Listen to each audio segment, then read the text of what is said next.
Oke millennials, hari ini kita akan belajar unsur-unsur dalam seni rupa.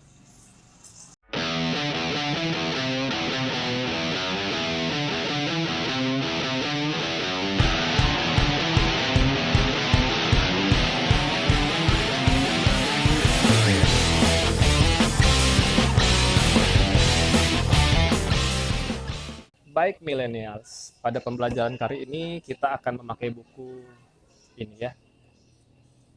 Nah, ini adalah buku seni budaya, ada di perpus kamu, mungkin kamu sudah punya, untuk kelas 12.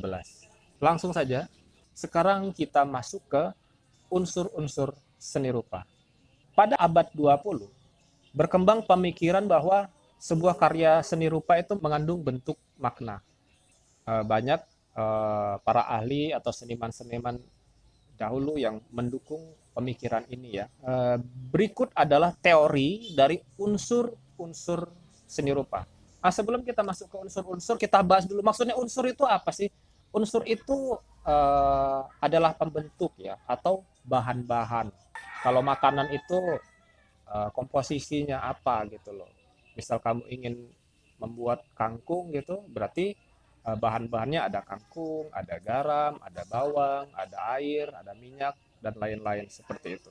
Nah, yang kita bahas sekarang adalah unsur-unsur pembentuk dari seni rupa. Baik, ini ya. Unsur yang pertama ada yang namanya titik. Nah, titik ini bisa disebut sebagai salah satu awal kamu membuat karya seni rupa ya. Jadi nggak bisa diremehkan juga titik-titik ini. Bahkan ada karya yang memang isinya banyak titik-titik. Nama alirannya adalah pointillis. Jadi memang banyak titik-titik di situ, bahkan sebagian bentuk unsur-unsurnya dibentuk oleh titik ya. Selanjutnya unsur yang kedua ada namanya garis.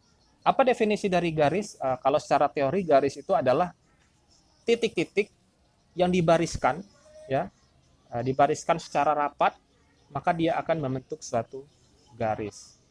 Garis di sini dibagi menjadi dua lagi. Yang pertama ada garis nyata atau disebut juga kaligrafis, dan yang kedua ada garis maya. Kita bahas dulu garis nyata. Garis nyata adalah garis yang memang sengaja dibuat untuk membentuk suatu bidang atau bentuk sesuatu gitu. Sedangkan garis maya itu dia lebih samar-samar. Biasanya untuk mempertegas suatu bidang atau suatu bentuk ya. Contohnya misal kamu akan menggambar kubus.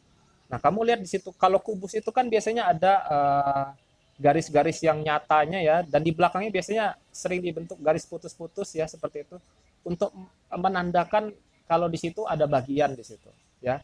Nah, biasanya itulah yang disebut garis maya. Kemudian unsur yang ketiga ada yang namanya bidang.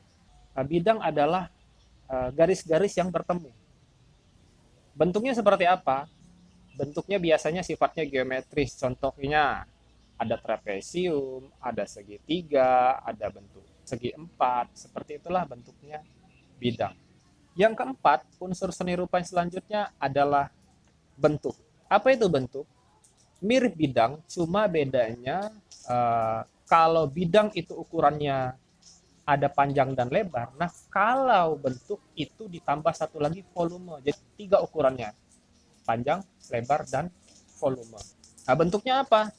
Nah, contohnya kubus, meja. Jadi dia memang sudah berbentuk sesuatu. Kamu bisa lihat bentuknya. Ya. Unsur yang kelima adalah warna. Nah, warna adalah kesan yang timbul dari pantulan cahaya pada permukaan benda. Pada dasarnya matahari memancarkan cahaya itu spektrumnya tidak semuanya bisa ditangkap oleh mata kita. Warna itu tidak terbatas ya, tetapi mata kita lah yang terbatas dalam menangkapnya. Makanya kadang-kadang kita suka berbeda pendapat dengan teman kita ya. Menurut teman kita itu warnanya hijau, sedangkan menurut kita warnanya biru. Ya, itu normal. Menurut Sir David Brewster, warna dikelompokkan menjadi 3. Yang pertama ada warna primer, yang kedua warna sekunder, dan yang terakhir warna tersier. Kita bahas satu-satu. Apa itu warna primer?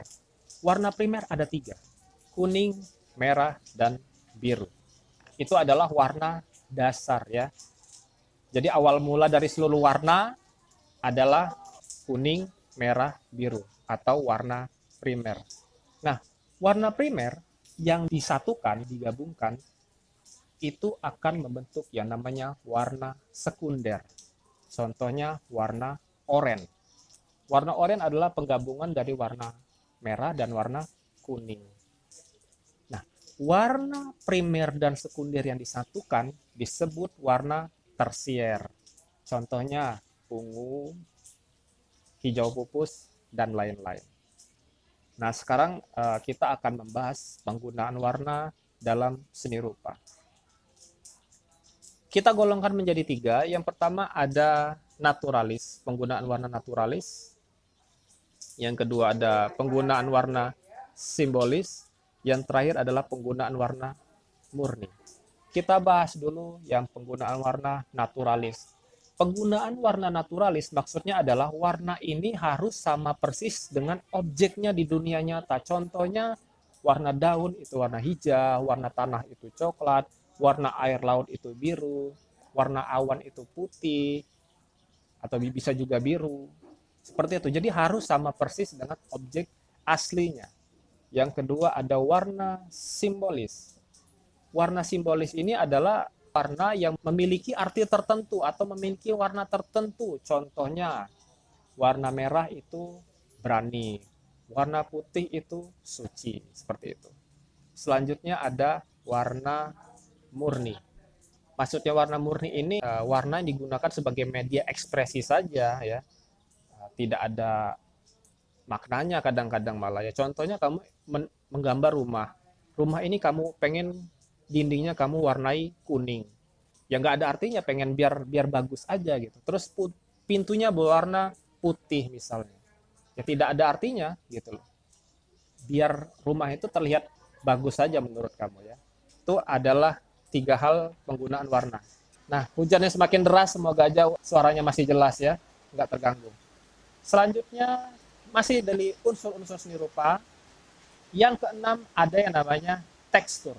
Apa itu tekstur? Tekstur adalah permukaan dari suatu benda.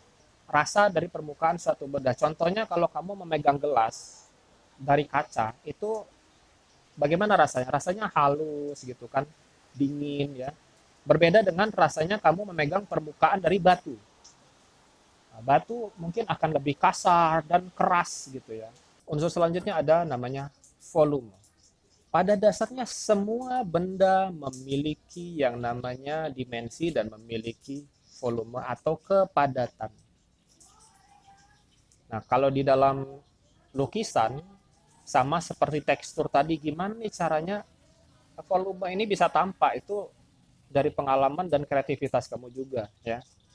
Tetapi kalau patung ya namanya seperti saya sebut tadi, namanya benda itu memang sudah ada dari sananya ya, kepadatan itu ya. Unsur yang terakhir ada yang namanya gelap terang. Ini unsur yang ke-8 kalau nggak salah ya. Apa itu gelap terang? Jadi perbedaan intensitas garis atau warna akan menimbulkan yang namanya kesan dari gelap dan terang. Maksudnya tuh begini. Misal kamu pada bagian tertentu kamu arsir sangat rapat ya, sangat tebal, dan bagian sebelahnya kamu arsir sangat tipis atau mungkin tidak kamu arsir sama sekali. Nah, itu akan menimbulkan sebuah efek gelap terang ya. Efek gelap terang ini akan menimbulkan sebuah kesan pencahayaan ya, sebuah kesan jauh dekat, sebuah kesan waktu, bahkan apakah itu lagi siang atau lagi malam, seperti itu ya. Ya, itu saja unsur-unsur seni rupa ya. Kalau tidak salah tadi ada 8. Apakah unsur-unsur ini harus kamu pakai semua sewaktu kamu berkarya seni rupa? Jawabannya tidak. Sebenarnya kamu tidak harus pakai semua. Bahkan hanya kamu pakai satu saja tidak masalah sebenarnya. Karena yang namanya bahan-bahan itu tidak harus kamu pakai semua.